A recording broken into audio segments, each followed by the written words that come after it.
Move on to topic number 3. But before we do that, folks, again, if you want to call into this show, you can check out the number at the bottom of the screen right there. Give us a call. Let us know what you think of any of the sports topics we're talking about, or if there's a sports topic that you want to bring up throughout this week. Make sure you give us a call. Let us know live during the show, or you can actually give us a voicemail. Leave us a voicemail at that phone number. Also, our Twitter handles are at the bottom of the screen. We always drop the links to each of the shows on our Twitter handles. Brandon and I, along with some of the cut-up segments that our producer Ben Kudo does a great job of getting out there throughout the week. We'll tweet some of those out as well over the next few days, so make sure you follow us on Twitter. And finally, if you're watching us on YouTube on Comeback Sports, go to the Comeback Sports YouTube channel and give us a subscribe, give us a like. Check that out. Always helps us. And also, all the Comeback Sports content will be fed right to your YouTube account. You don't got to go searching for it. You can just go to subscriptions. Comeback Sports is right there.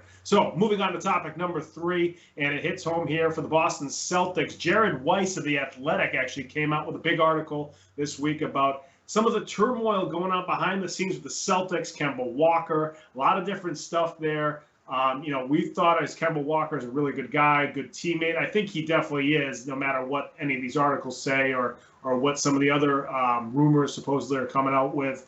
I think it was the right move to trade him, but I also think that, he played hard here. Just injuries caught up to him, Brandon. But what do you think about all this coming out about what was going on behind the scenes with the Celtics? To be honest, it doesn't surprise me. I think this is really one of those things where I think this is the answers that some of us wanted, where how the relationship got fractured. We now found out how it got fractured. And, it all started when they tried to trade him last season. They tried to trade him last season, and he didn't like that, which I get it. Every player doesn't like that. And then he comes back into the locker room, and I guess he really wasn't the greatest of locker room presences and didn't really fit much into the team because he was so upset about that. And then you could see it reflect in his game too. I know he's going to talk a lot about the injuries, but now with this report, a lot of people are going to be talking about his attitude and him worrying about getting traded or where his position was on this team. And so I think a lot of things now played into the way that Kemba Walker delivered on the court. And it was a lot of off-court stuff that was playing into it. But we've got our answers now of why this was such a fractured relationship. And I know when you texted me being like, oh, they just traded him, I said, this is a cap dump, man. This was such a cap dump. This was immediately to get rid of two unhappy, parties that were not happy with each other, just having a mutual split. And that's exactly what you saw happening with him getting shipped to Oklahoma City. But I will say, I think Boston made the best in the deal, getting Al Horford back. Obviously, we wanted Al Horford back. He plays great in our system. Great guy in the city. So I think that's great. We save about 30-something, I think $33 million in cap with the switch between Al Horford's contract and Kemba Walker's contract. And then we've talked about how we needed to secure our center position going forward. I think we just did that now. We have 3 great centers on the roster now. Honestly, there's 4 on the roster, but I think Tristan Thompson's on his way out with this acquire. Yeah, I'll pack his bags for him. Let's ship him out right now. Let's go. Let's see you later, because we've got 3 great centers and there's no room for them anymore. We've got Robert Williams, we've got Al Horford, and we've now got Moses Brown, a young, great center that's still developing, but even against the Celtics last year, put up a 20-20 game.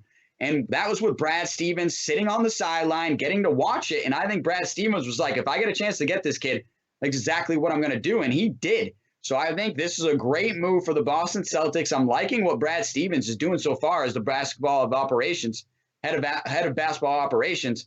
And then even with the new coaching signing with Ime Udoka, I mean, I think that's a coach that I don't think many people thought, and didn't come up in the names. And we were all hoping for Chauncey Billups, and I was still hoping for Chauncey Billups. But I think this is a good move for the Boston Celtics. So I like what Brad Stevens is doing so far. I hope he's got a couple more moves up his sleeve, and I honestly hope that cap dump was so he can make a play for who. Dame time, baby. Dame time this summer. Bring Dame time to Boston. By the way, I'm going to be doing that again on this show later in a topic again.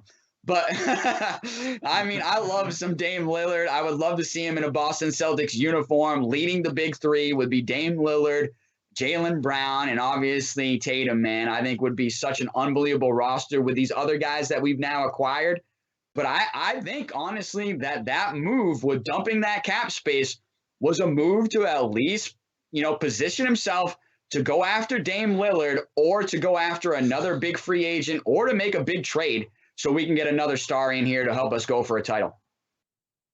Yeah, you bring up a good point. I think if they want to get Lillard, it's going to have to be a sign-and trade because they didn't open up this massive amount of cap space for this season, but they did free up a little bit. Also, I don't know if they'd send Horford in the deal, but Horford's contract next year is only partially guaranteed. So for a team that wants to do a contract dump there, they can take on his contract, and then next year it's a much smaller number if they want to I think if they can release him or however that works. But it's just a much more favorable contract than what Kemba Walker's contract looks like right now. So we'll see if they do go after Dame Lillard. Like I said, it's going to be a sign and trade, so Portland's going to have to sign him and then ship him to Boston. They don't have a pick this year, so we'll see what else they can try to send over there. Depending on what Portland's looking for. But that would be awesome if Dame Lillard came to Boston. I love this deal as far as trading Kemba Walker. One of the things that the article talked about was that, Kemba, I guess Coach Stevens, after Gordon Hayward left, he said to Coach Stevens, you kind of need to get on your guys more. I mean, Stevens coached Hayward in college. I think they were close. The experience with Hayward coming to Boston, it just didn't work out. This guy was just so unlucky with injuries. He was never injured in Utah. He was never injured at Butler. Then he comes to Boston, and he has this horrific broken ankle. Then he broke his hand 2 years later when he was finally playing well in 2019, 2020. Then he comes back to the bubble and against the Sixers, and I can't remember if it's the second or third game of the series, sprains his ankle. Then he comes back from that. He just doesn't look right. It's just never really worked out for Gordon Hayward. He's going out the door, and he's saying to Stevens, hey, to his former college coach, you got to be tougher on some of your guys. So supposedly Stevens got on Kemba Walker more than anybody else. I don't know if he targeted Walker because he's a veteran and because he thought Walker could take it, because Walker is, people consider Walker a tough guy who lets things roll off of him. He's not too sensitive or anything like that. Then the article referenced that Walker didn't like that some of the Celtics fans were booing him at the TD Garden, but he wasn't playing well. And that's just what happens in Boston. If he went to the Knicks, he's from the Bronx, right? I think he's from the Bronx. He's from New York. I forget which borough it is.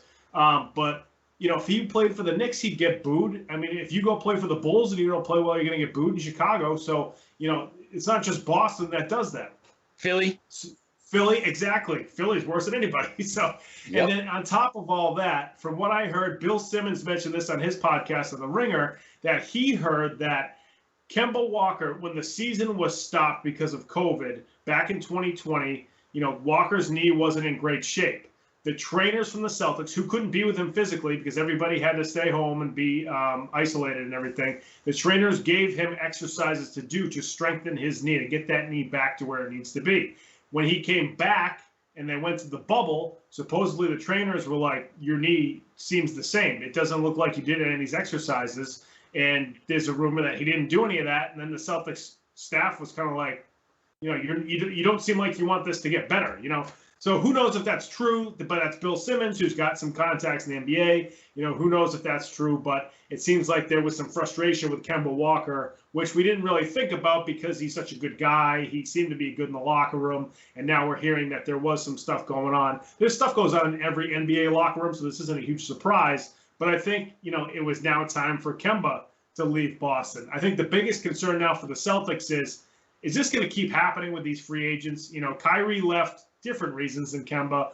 Al Horford left for more money. He's now back, so I think that helps. If they hang on to Al Horford, it's going to help if he enjoys his time in Boston again, other free agents that want to come here. And then the other thing is with Gordon Hayward, he was just incredibly unlucky. So it's all these different circumstances with all these free agents, but it hasn't worked out for a lot of these guys. Now the Celtics have to kind of rebuild their image as being a destination for free agents. A lot of talk this week also about Jason Tatum being that guy to recruit the free agents. So we'll see what happens there. But I love Stevens did a great job with this move.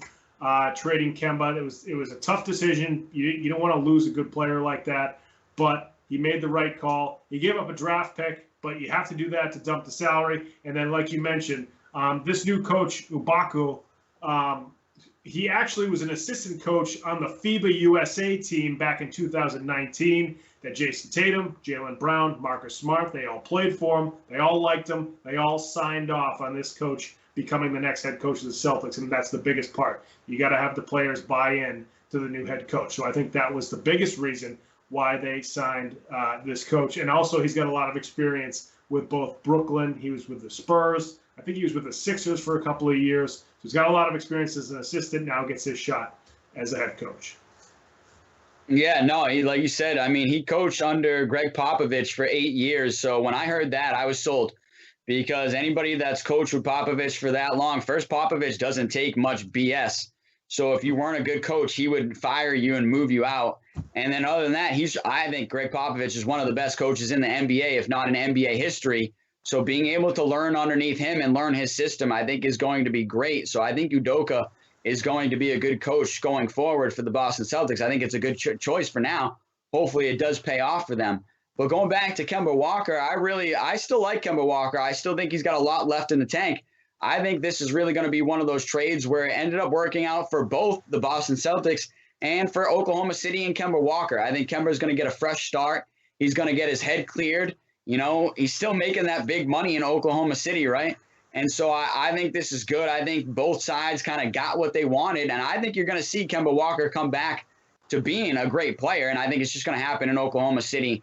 But I think the trade was the right thing to do, and I think it cleared us a lot of money to be able to make a lot of options going forward for Boston Celtics. So I'm excited to see what Brad Stevens is going to do over these next couple of weeks, to be honest.